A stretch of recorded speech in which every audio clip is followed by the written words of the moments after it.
Pag nilagay natin yung engine oil sa ating makina, mas mabilis na mag-i-expire yan compare nung nasa bote. Actually, may nag-question lang sa atin, bakit daw yung standard ko sa mineral oil dapat palitan ng 3 to 4 months kahit hindi masyadong mahaba yung tinakbo nung kanyang oil. Kasi ganito yung mga paps, no? Pag binuksan mo na yung bote, ma-expose na siya sa hangin.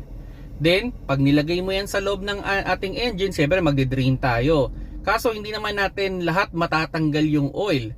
So merong matitira yun na pwede makakontaminate din dun sa ating bagong oil. Then syempre yung constant na pag-init ng makina at yung paglamig, iinit na naman, lalamig na naman.